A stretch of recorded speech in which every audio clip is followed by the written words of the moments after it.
Salut à toutes et à tous, bienvenue pour un nouveau numéro d'LBS Culture, votre rendez-vous culturel de la web radio LBS FM. Et pour ce nouveau numéro, je suis très content d'accueillir quelqu'un que je connais très bien, Monsieur Hakim Shir. Comment tu vas, Hakim ? Je suis content d'être à vos côtés, et ça fait plaisir de revenir dans ce lieu mythique qui est la piscine de Villetaneuse. Exactement. Les locaux se situent à la piscine de Villetaneuse.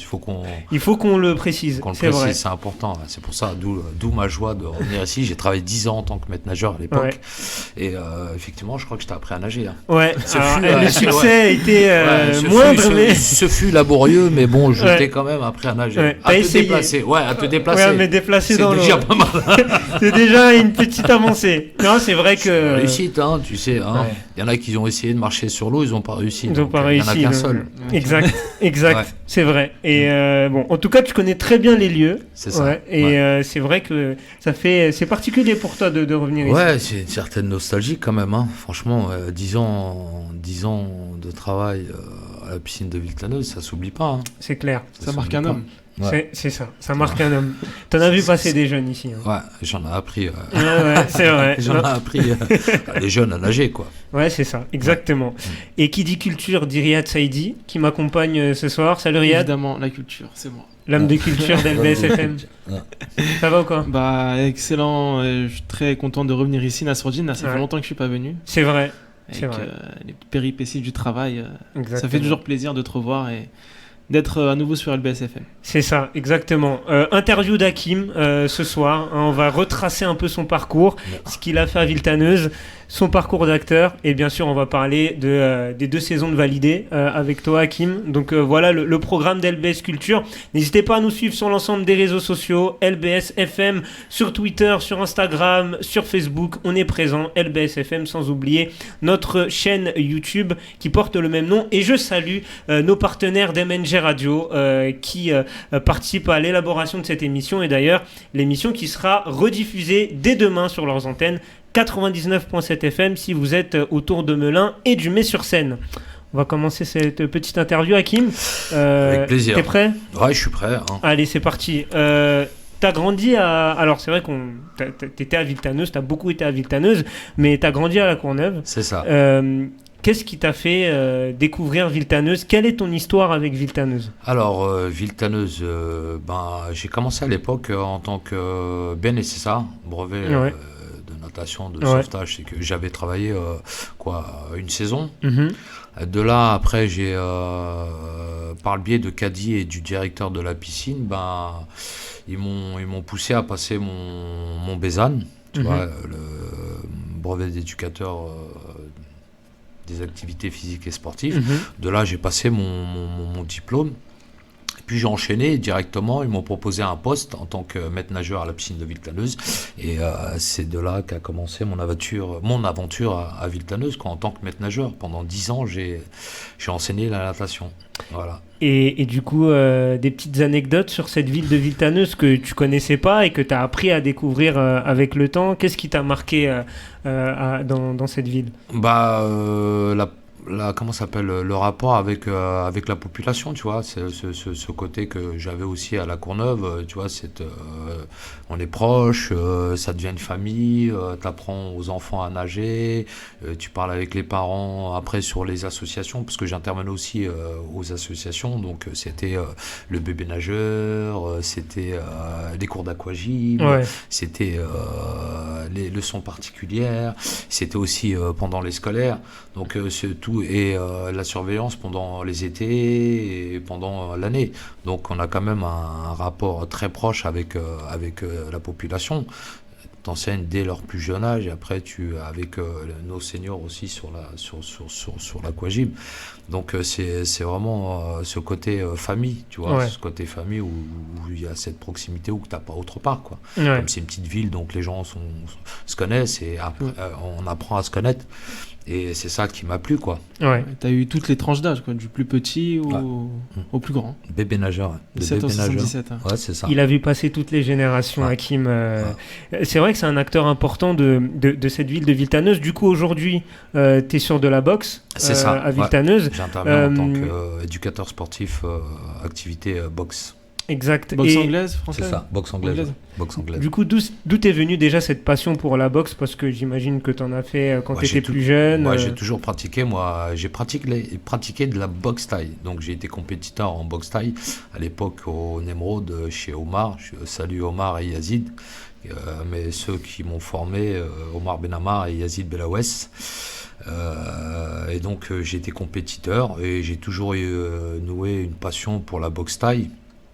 J'ai pratiqué pendant des années et des années et j'ai découvert la boxe anglaise avec un boxeur, Kamel Arman, qui a été vice-champion d'Europe en boxe anglaise, plusieurs fois champion de France boxe anglaise, et donc du coup j'ai commencé à prendre du plaisir et à découvrir une autre discipline, parce que boxe anglaise et boxe thaï c'est complètement différent, malgré que ça reste de la boxe. Pour les auditeurs, c'est boxe thaï, c'est pied-point, boxe anglaise, c'est les points, c'est ça. Seulement les points. Merci Riyad pour la précision. Ouais, on sent le connaisseur là, on sent de loin. Merci Riyad pour la précision. J'évite les coups de loin. C'est le but d'un boxeur, c'est éviter, savoir éviter pour donner, quoi. Pour mieux donner derrière. Ouais, pour mieux donner. Ouais. Et de là, j'ai pratiqué avec Kamel et il y avait une association à Villetaneuse qui était, comment ça s'appelle, en place. Et qui était, les cours étaient dispensés par Audrey. Ouais. Et de là, elle a voulu arrêter, elle, l'activité, quoi. D'accord. Donc elle voulait passer à autre chose. Elle avait d'autres aspirations, ou dans le sens où comme elle était enseignante dans le secteur public, donc elle avait des partenariats et donc elle devait enseigner et elle était prise par le temps. Donc qu'est-ce que j'ai fait? Moi, je lui ai proposé justement de reprendre le club. Donc après, il ne suffit pas d'être un boxeur pour pouvoir enseigner, hein. Donc la pédagogie, ça s'apprend. Et bon, j'étais éducateur, j'ai toujours été éducateur dans la natation, mais la boxe c'est complètement différent. Donc qu'est-ce que j'ai fait? Pour avoir une certaine légitimité, j'ai passé mes diplômes, quoi. Ouais, tu peux être boxeur et être un très mauvais pédagogue. Donc du coup, j'ai passé mes diplômes, j'ai eu mon brevet d'état de boxe anglaise. J'ai commencé par le prévôt fédéral qui se fait sur 2 années, et puis après mon BPGEPS boxe anglaise. Et de là, voilà, j'ai récupéré l'association de Villetaneuse. Et du coup, aujourd'hui, comment ça se passe? On en a parlé un peu hors antenne. Il y a eu cette crise Covid qui est passée par là, qui a fait du mal à beaucoup de structures sportives, notamment la vôtre. Surtout qu'en été, nous, c'était contrairement à d'autres disciplines, nous, comme on était en intérieur, on avait l'incapacité d'enseigner, quoi. Vous n'avez pas pu faire des petites séances il y a des clubs de boxe qui faisaient dans des parcs. Ouais, dans des parcs. Après, faut avoir des créneaux, il faut avoir surtout les gens qui te suivent, parce qu'au départ, on s'inscrit, ils viennent sur un mois. Oui, il y a la motivation après quand tu prends les cours. Il y a eu un an, mais même pas par rapport à ça, par rapport au Covid, il y a eu un mois, et donc derrière ça, il y a eu une fermeture octobre jusqu'à couvre-feu décembre. Donc le couvre-feu nous a pas, 18h, c'est fini. Les activités fonctionnent pas, surtout pour les enfants et les ados. Quoi qu'il arrive, après les adultes c'est autre chose, surtout les professionnels. Et donc du coup ça a limité. Dès que ça a repris je crois que c'était en décembre, ça a repris, il y avait quoi? J'avais 2-3 personnes, 4-5. Après derrière tu refermes.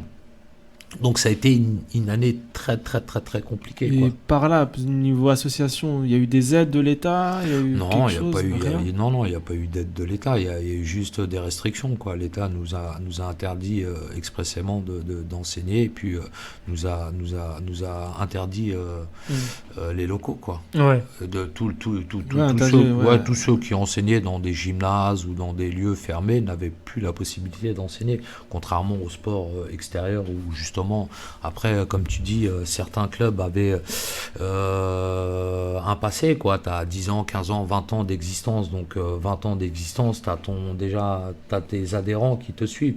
Donc c'est beaucoup plus facile pour ce genre d'association de s'organiser, d'aller vers des parcs ou donner d'autres... le public suit. D'autres créneaux, tu vois, le samedi matin, le dimanche, avec les les enfants, c'est un peu plus difficile, surtout que c'était en début d'année, donc malheureusement, ça s'est essoufflé. Ouais. Et là, la reprise depuis septembre, il y a un peu de mieux. On s'était vu lors du forum des assos en septembre. Il y a un peu de mieux, je sais pas si c'est un peu de mieux, ça commence à reprendre, mais doucement, quoi, doucement.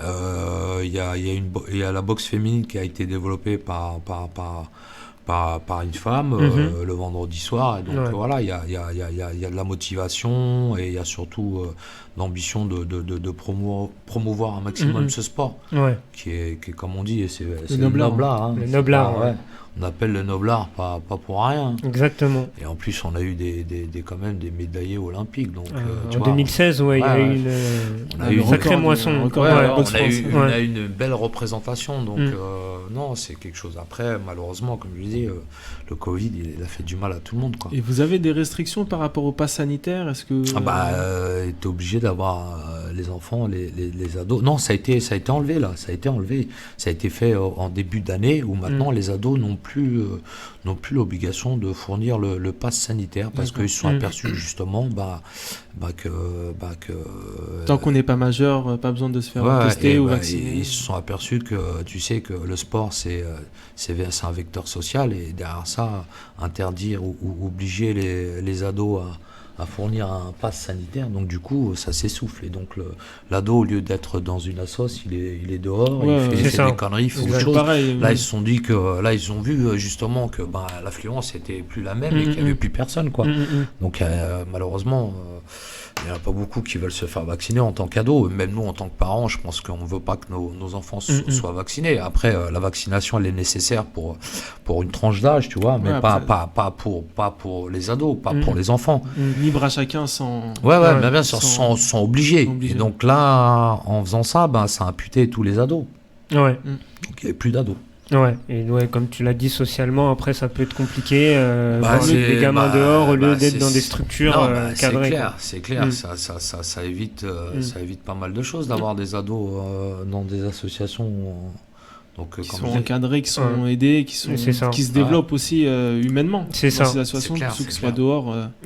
Exact. Et du coup, Hakim, lors de tes cours, qu'est-ce que tu essayes d'inculquer à tes élèves, aux jeunes et aux moins jeunes d'ailleurs, mais qu'est-ce que tu essayes d'inculquer, de leur apporter? Leur apporter déjà, la démarche principale au départ, c'est l'enseignement, c'est apprendre à boxer. Après, tout ce que véhiculent les valeurs de la boxe, quoi. Le fair play, le respect des règles, le respect de l'enseignement, et des personnes qui sont avec tous ceux qui sont, tous les adhérents, quoi, entre eux, quoi, tu vois. Respect des anciens aussi, surtout. Ouais, la cohésion aussi, la cohésion de groupe, la cohésion dans tout ce qu'on fait. Et toutes ces valeurs sont importantes, tu vois. Au-delà de l'enseignement, il y a le respect.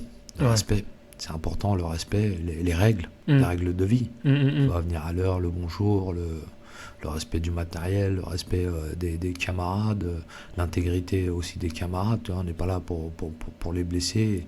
Et comment ça se passe à ce niveau-là? Est-ce qu'il y a des oppositions, par exemple? Oui, bien sûr. À la base, c'est un sport d'opposition, forcément. Donc, et du coup, comment ça se passe à ce niveau-là? Comment c'est réglé? Comment c'est cadré pour pas que ça dégénère? Après, il faut leur faire entendre les règles. Après, sur la boxe éducative, sur les enfants, donc c'est boxe éducative, c'est de la touche. Ouais. Tu vois, c'est de la touche. Et après, il y a le matériel qui toujours avec un casque. Ouais, il y a le matériel, tu vois, protège-dents, le casque, les gants, les bandes. Donc rien que par rapport au matériel, déjà tu les mets dans un cadre où il y a de la sécurité, toujours la sécurité des pratiquants.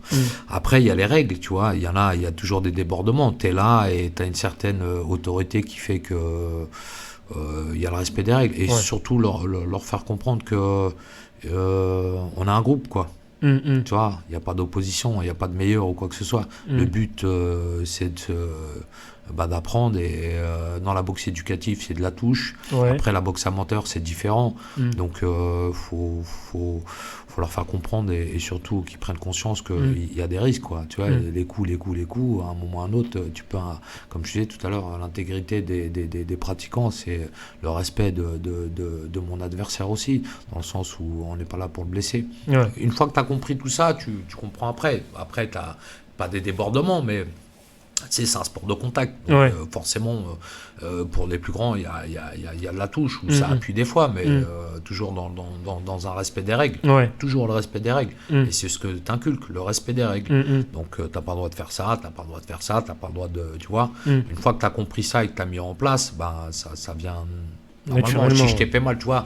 Dans l'enchaînement, tu peux partir sur un enchaînement 1, 2, 3 et le troisième t'envoie fort. Excuse-moi, je t'ai pas fait mal, tu vois. C'est de même, c'est la bienveillance entre chacun. De même, ça c'est naturel, tu vois, parce que bon, c'est une famille, quoi, c'est une équipe. On fait partie, c'est comme dans une équipe de foot, on est là, on est 11, on est des partenaires. Exactement, le collectif avant tout. C'est important. C'est le message, oui, non, c'est très important. Et est-ce que parmi le groupe que tu as, notamment les jeunes, est-ce qu'il y en a qui veulent devenir boxeurs professionnels, ils ont des aspirations à percer dans le milieu, ou c'est que du loisir pour la plupart? Pour l'instant, c'est du loisir pour les petits. Après, tu sais, chacun, ce qui est important, c'est chacun a de l'ambition, donc c'est bien d'avoir de l'ambition, donc pourquoi pas.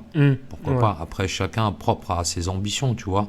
Après, est-ce qu'on a la structure pour l'instant pour leur proposer ou leur fournir justement cette perspective de devenir champion? On est une petite structure, tu vois, une petite structure, donc on est à en devenir. Pourquoi pas. Tu vois, pourquoi pas, au contraire. Tu suscites des vocations et justement... Tu sais, sur 10, 15, 20, il y a peut-être un ou deux tu vois, qui vont peut-être performer plutôt et devenir quelque chose, tu vois. Après, comme tout, c'est le travail. Et si d'ici, on va dire, un mois, un an, un jeune tu sens le potentiel est vraiment bon et tu penses qu'il puisse se développer jusqu'à arriver en professionnel, vous avez les moyens de l'accompagner comme ça?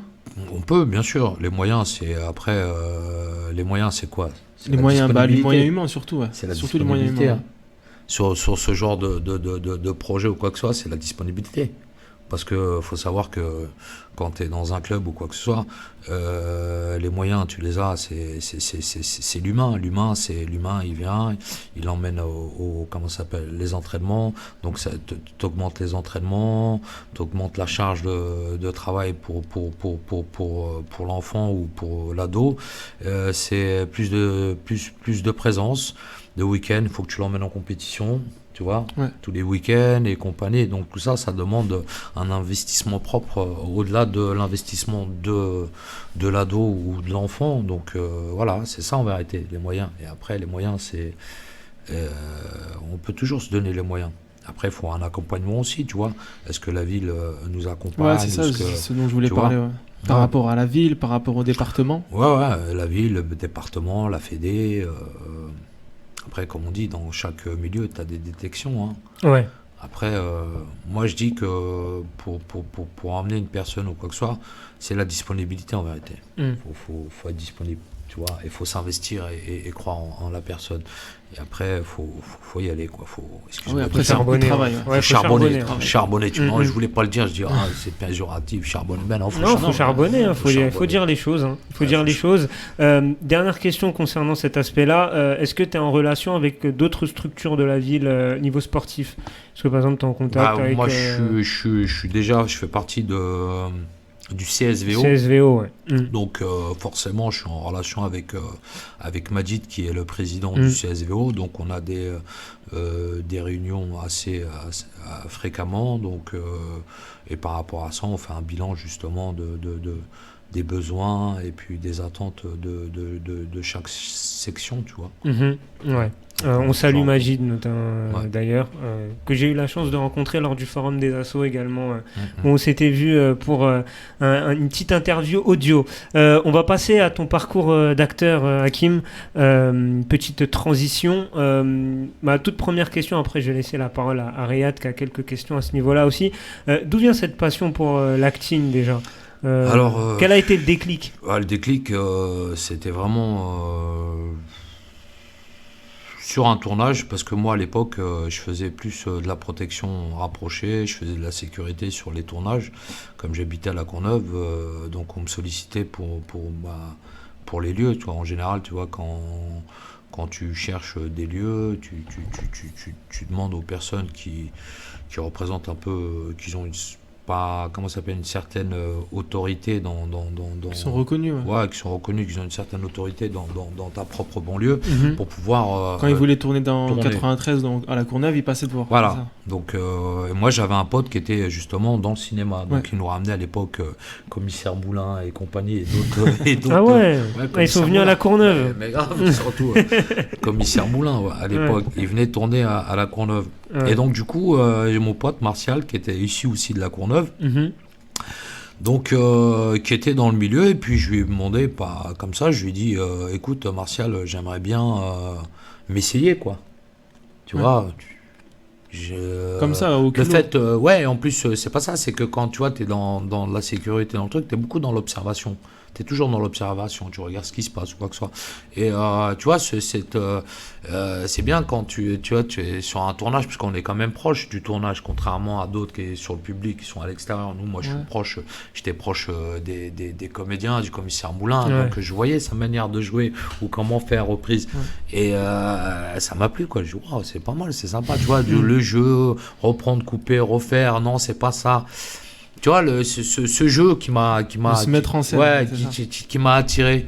Et je lui dis, tiens Martial, j'aimerais bien m'essayer justement. Il me dit, écoute, j'ai un ami qui est Laurent Savard, que je salue d'ailleurs, qui m'a mis le pied à l'étrier et qui m'a fait passer des auditions. Il cherchait une personne pour jouer dans sa pièce de théâtre. On était une troupe à l'époque. Et j'ai passé les auditions. J'ai appris mon texte, alors que pour moi c'était nouveau, quoi. Apprendre un texte et pouvoir le retranscrire et puis le jouer surtout. J'ai passé et puis j'ai été pris. Il m'a dit, écoute, voilà, t'es pris. Ma plus grande surprise, j'ai dit, waouh. Tu vois, t'attendais pas? Non, mais je savais même pas à quoi je m'engageais. Tu allais comme ça et puis je sors de ma banlieue, je sors de mon truc, tu vois, je me dis... je fais quoi en vérité? Je sais même pas ce que je fais. Je viens, j'ai passé des auditions, j'ai passé des essais, 1 fois, 2 fois, 3 fois, et là je suis pris. Je sais même pas sur quoi je m'engageais.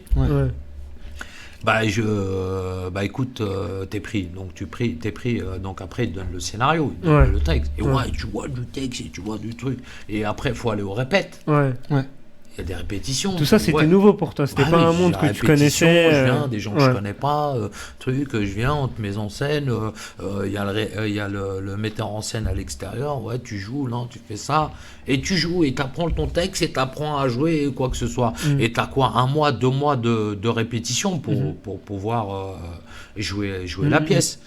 Et il a commencé par des petits cafés-théâtres, le Folies Pigalle, dès qu'il avait des lieux mythiques où on pouvait se représenter. Et toi, la première fois avec le public, tu dis comment ça... Tu vois, je sais pas, c'est bizarre. Il y avait du stress un petit peu. C'est comme quand tu montes sur le ring, il y a toujours du stress. Mais ça, c'est bon, parce que si t'as pas de stress, c'est que c'est bizarre. Parce qu'il y a le stress positif et il y a le stress qui te tétanise et qui te bloque. Non, moi, j'avais pas ce... J'ai le stress normal, mais pas qui me tétanise, parce que sinon, c'est mort. C'est mort. Tu vois, bizarrement, je me suis pas posé toutes ces questions. Heureusement, parce que c'est ce qui m'a permis d'avancer. Et de fil en aiguille, voilà, on a commencé par des petits, tu vois, par des petits lieux où on a rodé la pièce. Et le metteur en scène, Laurent Savard, il a fait venir les personnes du Splendide, Bruno Moineau à l'époque, tu vois. Et il a été séduit. Une salle mythique à Paris. Splendide. Et il a été séduit par le concept de la troupe. On était 13 comédiens. Ça lui rappelait un peu l'époque du Splendide, toute la bande, là, Junio et l'Ermite, Blanc et compagnie. Et donc, du coup, ils nous ont produit. Et juste avant nous, il y avait quoi? Il y avait Dubosc. On a jarté Dubosc à l'époque qui était pas. C'est ouf, hein. Ouais, c'est fou, hein, c'est fou, qui était pas où il en est maintenant là, au plus haut. Et on a joué pendant 4 mois et demi au Splendide. Ouais. Énorme. Spectacle, théâtre, tout ce qui comprend. Chaque soir? Ouais, ce que comprend non, je crois 3 ou 4 soirs, j'ai plus trop de souvenirs, malheureusement, t'as vu avec la boxe. Du coup, ouais, ça descend normalement. La mémoire, on a perdu des neurones, tu vois, je te jure, j'ai un problème avec ça. Et donc, du coup, on a joué pendant 4 mois et demi, et dans un lieu super mythique, tu vois. T'allais dans les coulisses ou dans le truc, tu sais qu'il n'y a que des grands qui sont passés, alors que toi, c'est les débuts, tu vois. Les débuts d'une aventure, tu te dis, c'est énorme. Ça a été quoi, en fait? Si t'as pu être confronté à des difficultés au début, c'était quoi? Par exemple, apprendre son texte ou comment jouer dans après, l'acting quand je suis arrivé au Splendide, la pièce, elle était rodée. Ouais. Elle était déjà rodée, tu vois. C'était déjà rodé, donc on l'avait tourné dans plusieurs trucs. Donc justement, j'avais plus cette appréhension ou quoi que ce soit. Dans les débuts, c'est normal, tu vois, cette appréhension, je suis bon, je suis pas bon ou quoi que ce soit. Après, t'es plus quand t'es rodé et plus tu joues, plus t'es à l'écoute du public.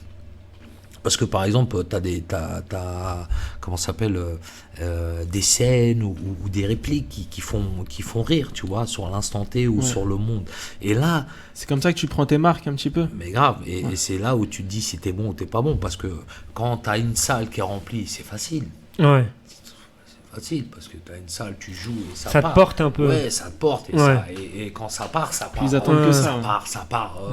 Tu vois, il y a un élan, il y a du public. Et quand ça rigole partout. Mais quand t'en as 20 dans la salle ou 30. Ah, c'est ça le vrai métier, quoi. C'est quand tu. Au Splendide, elle est grande, t'as 20-30 personnes. Tu lances ta première réplique, tu sais que cette réplique, à chaque fois, a fait rire. Et là, arrive pas. Là, t'arrives à tout en étant dans ton personnage, à analyser et à réévaluer ton jeu. Et à réévaluer ton jeu pour pouvoir être plus performant ou pour pouvoir, pas performant, mais accrocher ton public, séduire ton public. Et ça, c'est énorme. Je me rappelle, ça, c'est énorme. Et là, le théâtre, franchement, c'est extraordinaire. J'ai jamais rejoué au théâtre, mais le théâtre, c'est la meilleure des écoles. Ouais. Ça t'a appris beaucoup de choses sur le métier, sur la... C'est extraordinaire. En vérité, théâtre, plus tu passes au théâtre et plus tu fais du théâtre et plus tu es à l'écoute du public et plus tu as cette sensation où tu sais quand t'es bon ou t'es pas bon. Après, toutes ces notions-là, un mec qui vient du théâtre et qui passe au cinéma, il a des facilités de fou parce que il a cette perception, tu vois, cette sensibilité. Comme moi en tant qu'éducateur, quand je suis, tu vois, ça m'a aidé ça en tant qu'éducateur parce que je sais quand je suis bon ou je suis pas bon.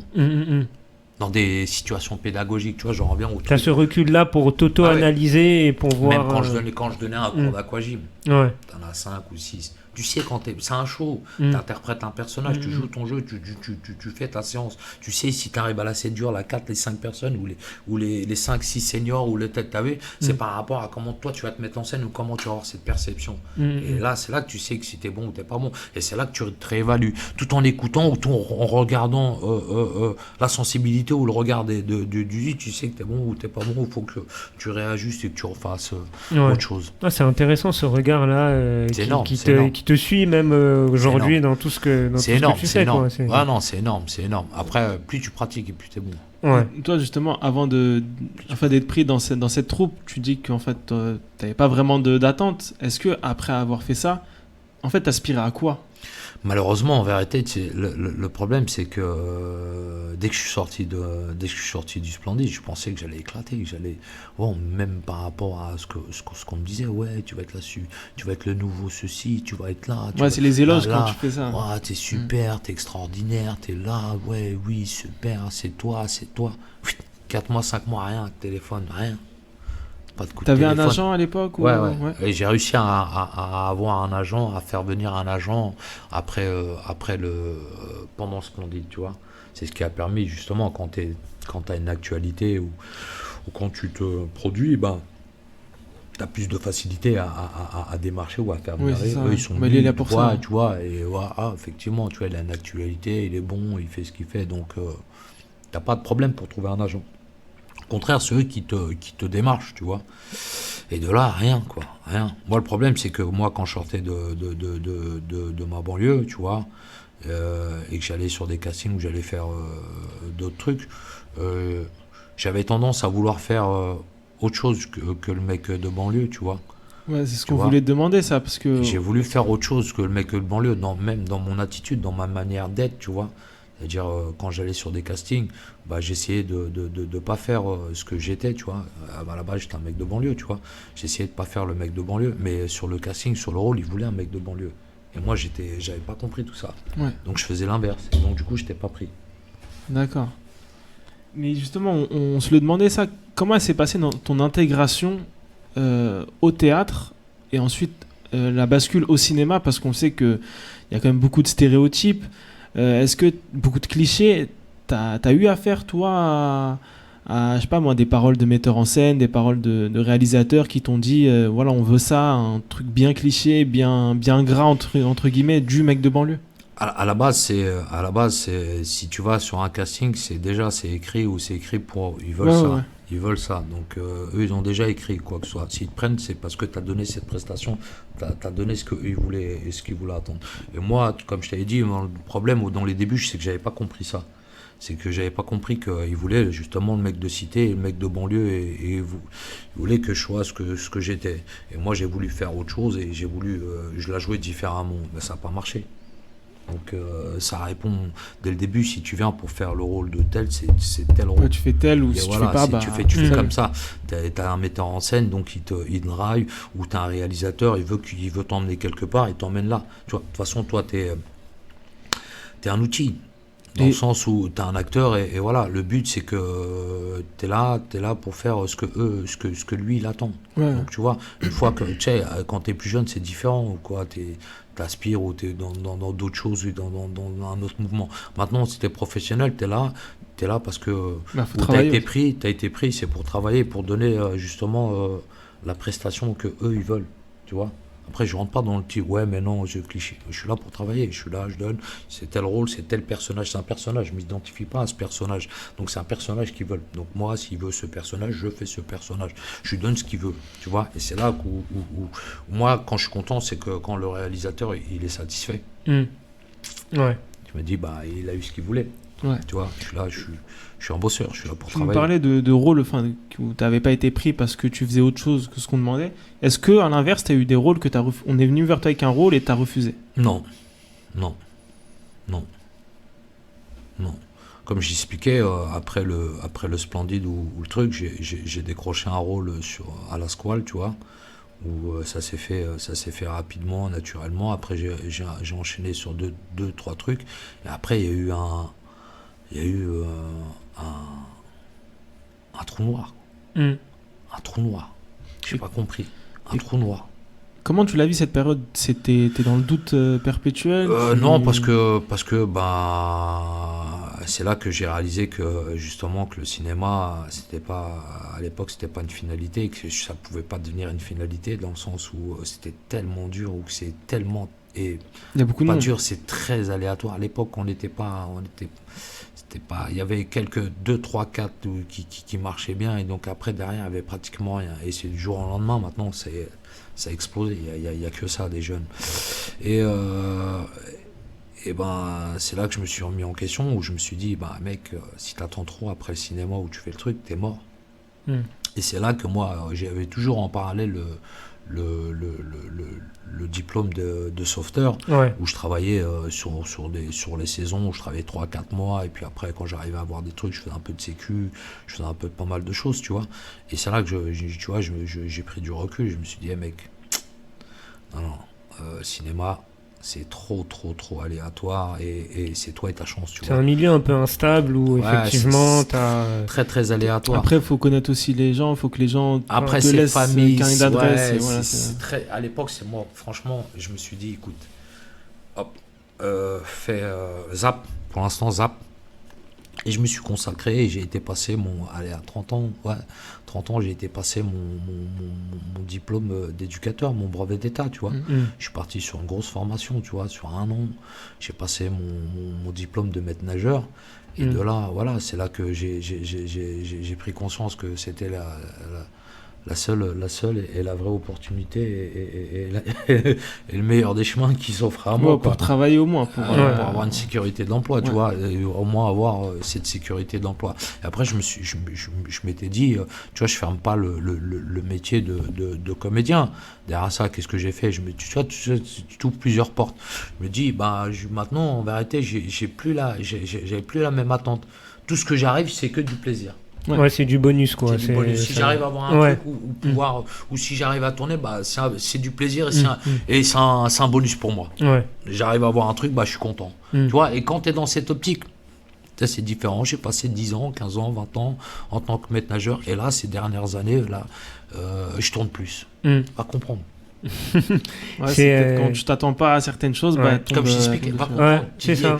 Après, c'est aussi parce que tu as fait plusieurs prestations qui ont été bonnes, tu as été salué par la critique, tu as été aussi repéré, donc du coup, forcément, tu as plus de propositions. Je sais pas, mais parce que moi, au départ, tu vois, les trucs, tu vois, c'est en fonction des castings. Tu fais ton casting, on te donne rien comme ça.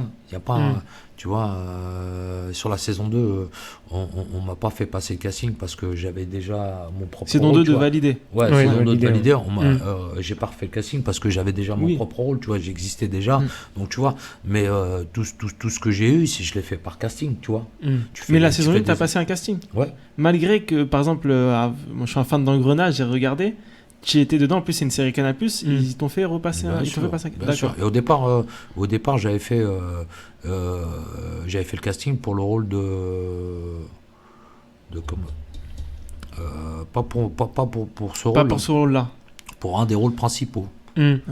T'as le rôle maintenant, enfin t'as le rôle d'Ousmane qui était en prison avec un des rappeurs de la série qui ensuite sorti était propriétaire de l'établissement. Et ils m'ont fait passer le rôle sur autre chose et puis de là ils m'ont dit c'est pas mal, c'était bien tes essais tout ça, mais on va te faire passer sur le petit rôle là tout ça. Je suis allé, j'y étais et puis j'ai été pris. Et après saison 2 il me fait évoluer, tu vois, en vérité c'est un jeu d'écriture. Et puis ça s'est bien passé, t'es globalement content. Ouais, bien sûr, magnifique. Ouais. Super belle équipe, super bon comédien, Gaston Bide, Diane, rien à dire, très très bien. T'as pu côtoyer tous les protagonistes principaux de la série, t'as pu les côtoyer Les côtoyer, je les ai vus à, comment ça s'appelle, à l'avant-première. Après, tu peux côtoyer que les gens, par exemple, avec qui tu tournes sur les jours, tu vois. Bosch, normal, puisque j'ai Sam, parce que Sam, c'est aussi avec lui je tournais, tu vois. Et tout cela, parce que chaque jour, les lieux sont différents, chaque scène est complètement différente, t'as des décors différents, t'as des lieux différents. Donc forcément, et en plus, t'as pas les mêmes acteurs ou actrices ce même jour. Donc tu vois, tu côtoies que les gens. Après, tous ces gens-là, tu les vois à fin de tournage ou à l'avant-première. C'est là où que tu vois. Après, il y a un respect mutuel dans le sens où on est dans le même bateau. Ouais. Et t'as des... Vas-y. Après, en parlant de lieu, tu as eu la chance de tourner à Agnières pour la saison 2. Je pense que t'as un peu touché Hollywood. Je ne cache pas qu'on n'en est pas loin. C'est à Agnières l'établissement en question. Ou qu'ils l'ont créé. Et tu sais qu'ils l'ont créé la chicha. Ah oui, d'accord. C'était un lieu délabré. Ouais. Ils ont tout créé. Ah oui, de A à Z. Ouais, ça a été monté. Juste à côté, t'as un grec. Un truc qui va être démoli. Juste à côté, t'as un truc japonais. Depuis que je suis petit, j'ai jamais vu ouvert. Ah ouais. Il y a même une... Comment ça s'appelle, une station BP à côté. Ouais, et t'as aussi, ils ont créé... Ils ont créé à l'époque, ils étaient en construction, truc de hammam, sauna, tout ça là. Un grand truc énorme. On avait été le visiter. C'était magnifique. Magnifique. C'est vrai. Magnifique le truc qu'ils ont créé. Je sais même pas si c'est ouvert encore ou pas. Ils étaient en pleine construction. Et le lieu, comme je t'ai dit, il va être démoli. Je sais pas s'ils l'ont démoli ou pas encore. Ouais. Je t'ai dit, c'est les grands studios, c'est comme ça. C'est ça, exactement. Création de fou. Ouais. Du coup, t'as des petites anecdotes de tournage que tu peux nous raconter concernant la série validée. Les scènes, la scène avec celle Bosch. Que tu m'as raconté hors antenne. La scène avec Bosch, parce que au départ c'est pas écrit comme ça, tu vois. C'est pas écrit comme ça. Il nous laisse la tourner et puis moi je l'interprète comme ça parce que Bosch lui, tu vois, il est toujours dans cette un peu posture, carrure carré. Il lâche pas quoi. Ouais. il veut pas que tu le mettes à l'amende, il veut pas que, tu vois, non, moi, tu vois. Et tu vois, parce que normal, parce que lui, Bosch, tu vois, il est toujours dans son personnage, même dans sa musique et dans son truc. C'est un bon gars, franchement, sincèrement, c'est un vrai artiste et une belle personne, tu vois. Et donc, du coup, moi, la scène, quand je l'ai lu, quand le truc, j'étais obligé de la faire dans ce sens-là, parce que bon, après, c'est le personnage. Moi, c'est pas moi, mais c'est le personnage qui veut ça. Je suis obligé sans raconter, c'est la scène du petit coup de pression que Ousmane fait à Bosch. Et cette scène, il fallait vraiment que, tu vois, on est face à face, on est comme ça. Il fallait que ça soit mon autorité et que, tu vois, je mette le coup de pression. Parce que derrière le coup de pression, c'est là où tu vois que ça justifie qu'ils viennent et qu'ils truquent. Et de la manière dont on l'a joué, il m'a dit, ah ouais, franchement, super, voilà, c'est ce que je voulais, tu vois. Et, parce que dans le dialogue, tu laisses un peu prendre l'avantage et le coup de pression, c'est vraiment à la fin. Bah, parce que c'est une manière d'emmener ton personnage, tu vois. Ouais, petit frère, parce que, bon, là, moi, je sors de prison. Lui et moi en prison, on avait des relations où j'étais, tu vois, pas son mentor, mais j'étais quand même le grand de la prison, et je lui ai rendu grave des services, j'étais un des mecs, un des personnages dans chaque prison, t'as des mecs, des caïds qui gèrent ou qui contrôlent les trucs, qui font passer des choses ou quoi que ce soit, et derrière, bon, c'est les retrouvailles, lui il a pris, quand il est sorti, il a pris grave de l'ampleur dans son personnage, ou même dans ce qu'il fait dans sa vie. Et l'autre, il vient me voir, il me dit, il faut que tu me rendes service. Donc moi, tu vois, je la joue, frérot, tout ça, tac, ouais, je vois tout ça. Tranquille et là, je vois qu'elle est là, non, tu te piques qui t'a dit ça. Là, je lui dis, écoute-moi bien. T'es obligé de mettre le... Parce que sinon, c'est pas crédible. Lui, il te parle comme ça, et toi, tu parles le mec qui... Tu vois, avec une petite voix où tu fais le truc. Donc, j'étais obligé de faire de la surenchère. Et le fait de faire de la surenchère, ben, c'est là que la scène elle a pété, quoi. C'est ça. Et elle est très marquante. Elle est marquante, et ça justifie, comme tu as dit, le fait qu'il revienne derrière et qu'il te tire dans les genoux. Sans spoiler, même si je viens de le faire. Non, est-ce que tu perds un fonds de commerce ouais. Mais après, même sur le dialogue, quand il me dit, ouais, il faut que tu fasses le message comme ça, tout ça. Je dis, non, mais je veux pas le dire comme ça. Je devrais le dire de la manière. Il me dit, non, il faut que tu le dis comme ça. En mode, lâche, il faut que tu le message que tu envoies à Carnage, comme à Mastar. Voilà, fait. Non, c'est une belle expérience. En plus, David Dian, extraordinaire. Franck, tranquille aussi. Franchement, des bons metteurs en scène. Donc là, c'était une belle expérience, une belle aventure. Après, voilà, on est là, comme je t'ai dit, on est là pour bosser, quoi. On est là pour bosser. Tu t'attendais à ce qu'il y ait autant de vues, alors notamment lors de la première saison, il y a eu 40 millions de visionnages, en plein confinement, et même là, la saison 2, où on est à entre 10, 15, 20 millions de vues. Tu t'attendais à ce gros succès-là quand tu as intégré la série validée ? Non, tu peux pas t'y attendre. Ça, franchement, même les 40 millions de vues, plus de 40 millions de vues, tu te dis jamais ça va atteindre ces chiffres, tu vois. Il n'y a rien n'est écrit, tu vois. Dans le cinéma, rien n'est écrit. Et là, te dire que ça marche, tant mieux, parce que voilà, tu vois, c'est le fruit d'un peu depuis pas mal d'années où tu vois, tu as fait des trucs, et là, tu vois, tu commences à avoir une certaine reconnaissance, tu vois. C'est le fruit, parce que derrière, il y a du travail. Et là, tu vois, on te reconnaît un petit peu dans le sens où, avec tout ce que tu as fait, tu vois, les petits rôles, les petits trucs, et puis là, où tu as eu une grosse visibilité, ça fait plaisir, tu vois, ça fait plaisir de te dire, tu peux pas écrire quelque chose et tu te dis, ouais, ça va exploser et il va avoir un succès. Qui te dit ça ? Là, le confinement a fait quand même que tout le monde était fermé, ne pouvait pas sortir de chez soi et on était tous devant la télé, on était tous en train de chercher des séries ou quoi que ce soit. C'est vrai, c'est pas faux. C'est aussi que c'est la première série française sur le rap, ça passe sur Canal+. Ça a suscité la curiosité. Et il y avait aussi des têtes d'affiche, c'est-à-dire que c'est des rappeurs dans la vie qui jouent le rôle d'acteur. Là, ça a donné une légitimité à la série. C'est peut-être que sans le confinement, elle aurait fait un petit peu moins, mais je pense que ça aurait quand même eu un certain succès. Même sur la 2, t'as quand même pas mal de guests qui font que... ROHDF. Ouais, ROH qui est venu à Nier aussi. Oui, c'est vrai. Quand Rof, il a fait son show, quand ils ont chanté, tout le monde a chanté, ils ont mis le feu. Lui, il a mis le feu parce que t'as quand même, tu vois, cette image de l'époque, chanteur à l'ancienne, tout ça, et qui véhicule quand même, tu vois, vois, cet engouement comme tous ces anciens qui nous ont fait vibrer ou on a écouté. Donc forcément, tu vois, t'as plaisir à les revoir. Et petite Comme les nouveaux aussi. exclusivité, est-ce que on peut te revoir sur une prochaine saison de Validé? Franchement, pour l'instant, je crois qu'ils sont pas dans l'optique de la saison 3. Toujours pas eu d'écriture Pour l'instant, non, parce que ils ont pas mal de projets, ils ont pas mal ils ont une vie derrière. Je pense que, tu sais, après, c'est pas se limiter, mais t'aspires à autre chose aussi. Peut-être que eux, dans l'écriture ou même dans la réalisation, je pense que ils aspirent peut-être à autre chose ou faire autre chose pour le moment pour pouvoir revenir, après pour mieux dessus, revenir. Ouais, pour mieux revenir. Tu passes toujours à autre chose, peut-être pour mieux revenir, parce que justement, t'as cette fibre même artistique qui fait même dans l'écriture ou dans ce que tu vois, dans la création. Quand tu es trop dans quelque chose, après peut-être que tu te limites. Alors que si tu t'ouvres à autre chose sur un autre projet, tu t'aspires à autre chose, tu suscites autre chose, même au niveau de l'écriture, bah, tu fais autre chose.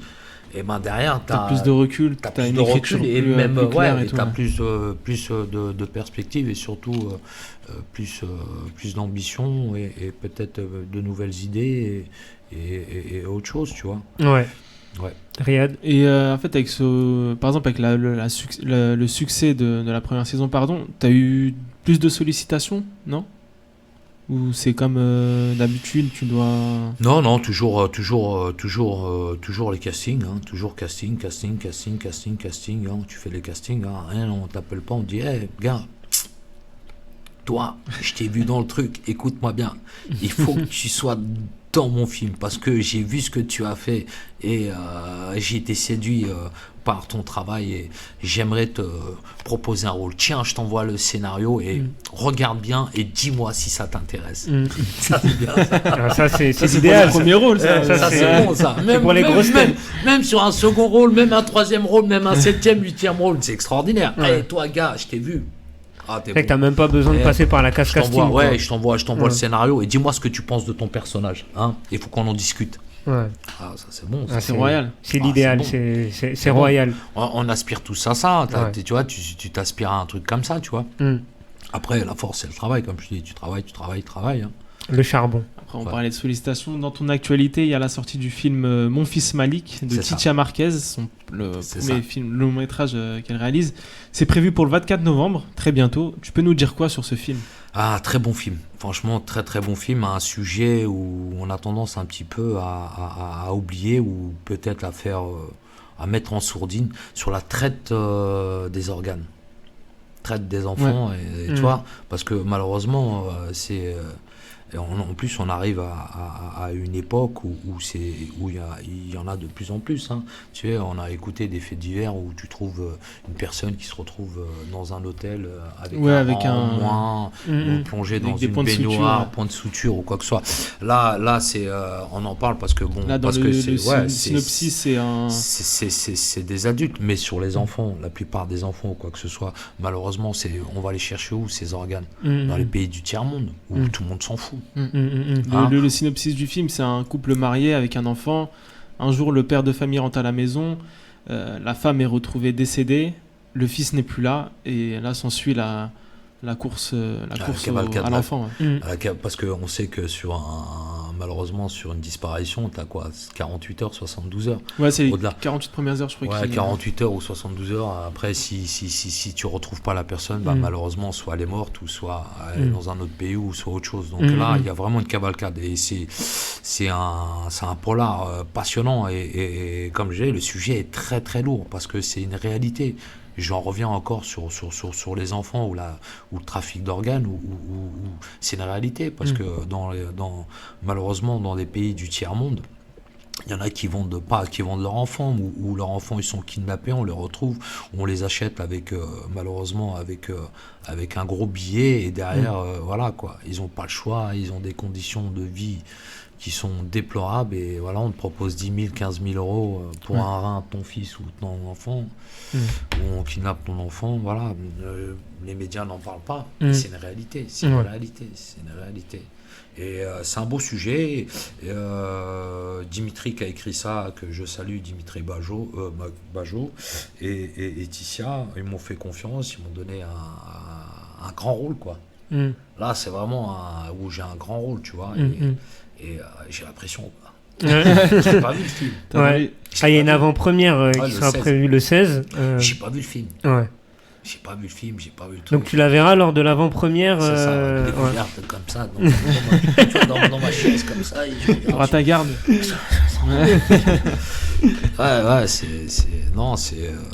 C'est un bon film, et puis j'espère. T'as pris du plaisir à tourner ce film. C'était dur, conditions dures, parce que bon, c'est ses propres deniers, tu vois, petite production, donc il y a eu, ça s'est fait sur 1 an, 2 ans le tournage. D'accord. Donc ça a mis du temps. Après, derrière confinement, on n'a pas pu. Ralenti par le Covid et tout, on imagine. Ouais, on n'a pas pu sortir ils n'ont pas pu sortir le film. Donc c'est un film indépendant, tu vois. Indépendant, ça veut dire ce que ça veut dire. T'as pas de grosse distribution derrière, t'as pas une grosse machine. Donc quand il n'y a pas une grosse machine, bah c'est dur. En termes de règles de communication par rapport au site internet, les interviews données. Par rapport à même la promotion, tu vois. La promotion, j'ai essayé de solliciter des gens pour pouvoir un petit peu promouvoir le film. Il y a beaucoup qui font la sourde oreille, quoi. Tu leur demandes, il y a possibilité de. Et pourtant, quand on voit le casting, il y a quand même beaucoup d'acteurs connus. Hein. Ah, Moussa, très grand acteur. Ah ouais, on le voit sur quasi. S'il y a un film à Marseille, il est là. Ah, Moussa, il y a sur n'importe quoi. Ça peut être sur les dauphins, il va être là quand même. Mais ce qui est bien, c'est que c'est un sacré personnage, et c'est un très bon acteur, tu vois. Et pouvoir tourner avec lui, c'est un privilège, parce que t'as quand même, il a cette expérience qui fait que, tu vois, il a du recul, et même sur les conseils, sur des scènes, tout ça, tu vois, il t'amène toute son expérience et toute sa crédibilité, tu vois. Et ça, c'est pas des moindres, quoi. Et j'espère que le film aura le succès escompté, et que surtout qu'il plaise, quoi. Et qu'on puisse parler du sujet, parce que, comme je te dis, le sujet, c'est un gros sujet. Du rap d'enfants, c'est un gros sujet, quoi. Regarde, le rap, t'en es en plein dedans, là, la fille qui s'est fait. joggeuse, qui a été retrouvée finalement. On ne dit pas comment elle a été retrouvée, on ne dit pas pourquoi elle a été kidnappée. Mais quand tu creuses, c'est quelque chose, c'est un gros truc qui lui arrive à la fille. Là, on n'en parle pas tout de suite, parce que bon, ils sont en instruction ou quoi que ce soit. Mais ce qui lui est arrivé, c'est un gros truc. C'est pas n'importe quoi. Heureusement pour elle, elle s'est fait kidnapper, elle s'est retrouvée dans un kebab. Dans un kebab, ils l'ont protégée, et voilà, ils ont appelé les secours. Là, ils disent pas que c'est des musulmans ou de ceci, cela qui l'ont aidé ou quoi que ce soit, et qu'on peut cracher sur le musulman. Il lui arrivait un gros truc, et c'est un rap, là. Tu vois.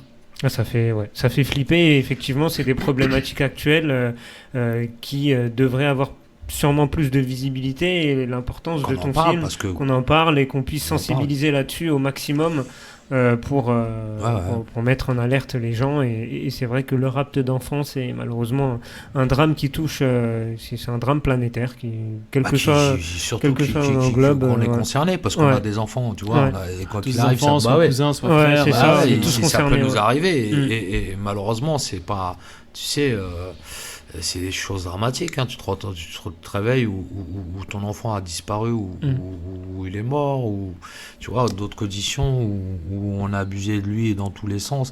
Waouh, c'est dur. C'est lourd. Des questions délicates, qui font mal. En tout cas, grosse force pour ce film. Venez le 16 novembre au Publicis, Ouais. sur les Champs-Élysées. Megastore, là, voilà, ouais. en avant-première le 16 novembre, Mon Fils Malik. On attend, venez nombreux et nombreuses. Yes. Il y a la possibilité de réserver directement sur le site officiel, le Publicis Cinéma. Venez apporter un peu de force. Il y aura la loge de la Sourdine aussi. Venez négocier pour... venez nous donner de la force. Petite loge LBSFM. Je laisserai... La force. C'est important, c'est important. Hakim, pour conclure un peu cet entretien avec toi, je vais solliciter un petit peu ton côté éducateur, ton côté grand frère aussi. Tu veux que je t'apprenne à nager Hein? encore? Non, ça va. Non. Ou à boxer, c'est ça? Ou à Tu vas boxer, apprendre à boxer peut-être. un petit peu, Ouais, peut-être, ouais, on peut se caler un cours, toi et moi, il n'y a pas de souci. Plus pour parler aux jeunes et peut-être leur donner des conseils. Bon, tu l'as déjà fait un petit peu au cours de cette interview, mais si un jeune veut se lancer dans le milieu du cinéma, de l'acting, quels conseils tu pourrais lui donner pour que ça se passe à peu près bien, même si on l'a compris, il n'y a aucune garantie dans ce milieu-là, mais quels conseils tu pourrais lui donner pour qu'il puisse s'en sortir de la meilleure des manières? Déjà d'une, moi, ce que je lui conseille, c'est de prendre des cours. Mm. Déjà, quoi qu'il arrive, après, c'est vrai qu'au départ, t'es pris sur ton premier rôle parce que tu es ce que tu es le personnage, tu vois. Tu es le personnage. Et si tu veux perdurer ou faire autre chose ou quoi que ce soit, ou même parce que c'est quand même du travail, tu vois. T'as plusieurs scènes, t'as du texte à apprendre, t'as une manière de jouer. Et donc, moi, ce que je peux leur conseiller, c'est de prendre des cours. Du plaisir, voir réellement, et pour avoir justement ces facilités le jour où tu es face à un grand rôle ou quoi que ce soit, où tu veux vraiment faire ça, tu seras prêt, quoi. Alors le conseil, c'est dès que vous voyez des annonces, faut postuler. Ouais. Faut postuler. Tu vois, un casting, on recherche, commence à faire des photos. Des photos, parce que c'est la base, on demande toujours des photos, quelques petites vidéos, tu vois, et puis croire croire en tes rêves. Et la force, c'est la force de travail. Force de travail, tu vois, croire en ses rêves, rien n'est impossible, mais il faut te donner les ambitions, et ces ambitions, faut que tu travailles. Commence par passer commence à prendre des cours, commence à jouer un petit peu, tu vois un casting, tu vois, mets-toi au dessus de ce qui se passe et des recherches, commence par la figuration, tu vois, figuration, silhouette, figuration, ça te donnera déjà une première approche du cinéma, tu vois. Tu parlais d'observation tout à l'heure, c'est voir aussi comment ça se passe dans un tournage. Et parce que quand tu vois, quand tu fais de la figuration sur différents rôles, et tu vois un peu le monde du cinéma, comment ça travaille, ce qu'il faut faire, ne pas faire, et donc et même aussi l'attente des gens, parce que quand tu fais de la figure, quand tu fais de la silhouette, quand tu fais du rôle, la perception ou même le retour que eux ils ont sur toi est complètement différent, tu vois. Et c'est quand tu as compris ça, c'est quoi là, tu sais que voilà, quand t'es figurant, malheureusement, voilà quoi, il y a pas trop de considération. Quand t'es silhouette, un peu plus, et quand t'es rôle, c'est différent, c'est complètement différent. Et tout ça, quelqu'un qui veut se lancer, dès qu'il voit des castings, commence par la figure, silhouette, fais des photos, dès que tu vois des annonces. La figure, c'est facile, là. Figure, tu peux en faire tout le temps. Sans problème, tu peux en faire tout le temps. Et de là, puis quand tu commences à faire de la figure, quand tu commences à faire pas mal de tournages en tant que figure, tu commences à te faire ton réseau, parce que la directrice de casting, ou tu vois, ceux qui font de la figure, c'est toujours les mêmes réseaux, les mêmes trucs. Et donc au fur et à mesure, tu vois, qu'elle va t'appeler sur différents films ou quoi, un jour elle va te dire, tiens, je vais te proposer un rôle, tu vois, et elle recherche un truc, viens faire les essais pour le rôle, parce que en plus je te vois que t'es disponible, t'es tout le temps là quand je t'appelle pour les castings, parce que en figure, tu vois, ils sont toujours des fois en galère ou en demande de personnes, tu vois, surtout sur les rôles. Maintenant il y a beaucoup de films sur les banlieues ou quoi que ce soit, et le fait d'être disponible que ta tête revienne souvent, là tu te fais remarquer. C'est là, disponible, t'es là, t'as l'écoute, on dit fais ça, tu viens, quoi. Parce que c'est quand même, il y a quand même une sacrée charge, tu sais, arriver à telle heure, rester 3 heures, 4 heures dans le froid, ou 2 heures dans le truc. C'est pas, tu claques des doigts. Et sur ça, les figurants, ils sont payés Ouais, je crois qu'ils sont payés, bien sûr, ils sont payés 80 ou 100 euros, ça dépend de la journée brute. D'accord. Après, ça dépend, tu peux faire 1 heure, 2 heures, comme tu peux faire 3 heures, 4 heures, 5 heures ou 8 heures. C'est vraiment en fonction du projet et de la situation, quoi. Ouais. Et du coup, Hakim, qu'est-ce qu'on peut te souhaiter pour la suite? Que ce soit sur Villetaneuse avec ton club de boxe et dans ton... Travailler. Voilà, le taf. Il y a comme ça, on va arrêter. Ouais. Le reste, on s'en fout de la célébrité ou des trucs qui sont t'en fous. C'est dans tous les sens, dans tous les milieux, c'est le travail. Travailler, quoi. Essayer de pouvoir travailler, essayer de faire ce qui te plaît, quoi. Ouais, c'est faire de Nassourdine un champion de France de boxe ou de natation. Ouais. natation, Ouais, natation, oublie. Là, c'est. ça va être compliqué. Ouais. Ça a été compliqué quand il était petit. On lui mettait 3-4 ceintures pour faire. Et il va 25 répéter mètres. tout le temps, ça. 3-4 ceintures. 3-4 ceintures et sous chaque ceinture il y avait 7-8 plots. Limite il pouvait marcher sur l'eau tellement avec son petit corps. Non, c'est pas bien. Ah non, mais On va sortir les dossiers. J'étais pas très épais, je le suis toujours pas aujourd'hui, mais c'est vrai que non, c'était compliqué pour moi là. La piscine. Il a une sacrée droite maintenant. Hein Ouais. Ah bon, j'étais pas au courant. On va faire un petit cours, on va s'organiser un petit cours bientôt, Hakim. Avec toi plaisir. et moi, Avec plaisir. voilà, on filmera ça et on mettra ça sur les réseaux d'LBS Ça fera un FM. plaisir. Avec Voilà. plaisir. Tu seras à la caméra, Riyad. Ouais. Je suis là, disponible. Tu vas te Là, régaler. je serai disponible. Comme ça, Avec tu te plaisir. régales. Avec plaisir. Merci Hakim en tout cas Ouais, d'être j'en venu. prie, merci de m'avoir Vraiment. invité et puis, Merci beaucoup. au plaisir de vous voir et de vous suivre et puis n'oubliez pas le 16 novembre. Yes, L'avant-première de l'avant-première de mon fils Malik. au Publicis Drugstore des Champs-Élysées. Exact. Muchas gracias. Ah. Todo está bien. Et la sortie officielle le 24. Du C'est coup, ça. le 24 C'est novembre, ça. sortie Dans toutes les officielle dans toutes les Toutes les salles. salles, je sais pas parce que bon, comme je vous ai expliqué, c'est Par rapport à la un distribution. La film- ouais, distrib, c'est un film indépendant, donc ouais. déjà si on arrive à avoir pas mal de cinéma, c'est déjà bien. D'accord. Ouais. Et vous pouvez voir notre ami Hakim dans la saison 2 de Validé, hein, qui est toujours disponible Toujours, sur ouais. MyCanal. Donc vous pouvez aller voir le personnage. Et une série sur Ousmane. YouTube, Vertu, qui Ouais. marche pas mal, Ouais. Ouais.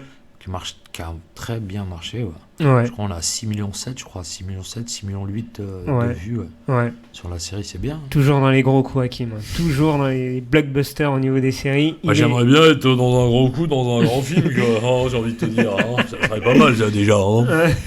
Peut-être, pourquoi pas. Hakim 2022 dans les gros films français. On te Ouais. le souhaite en tout cas. Merci, On merci. te le souhaite. Et Merci de t'es m'avoir toujours réussi. sur Viltaneuse, hein, Ouais, club c'est de ça. boxe, CSVO boxe, C'est ça, toujours présent. Donc c'est ça. voilà. Merci Hakim encore. Merci bien. Merci Riyad de m'avoir Merci, accompagné. Nassourdine. L'homme de culture d'LBSFM, on le répétera jamais assez. N'hésitez pas à nous suivre sur nos réseaux LBSFM, Twitter, Facebook, YouTube, Instagram. On est partout. Le replay de l'émission sur notre page Facebook. Également, ce sera sur les antennes d'MNG Radio, notre partenaire Seine-et-Marnais, 99.7 FM. On les salue également. Et puis le prochain rendez-vous sur LBSFM, c'est dès la semaine prochaine, avec notamment des émissions, le Bisport ou encore Radio 4 quarts. Merci encore et puis on se dit à très vite. Salut à tous. Salut. Salut.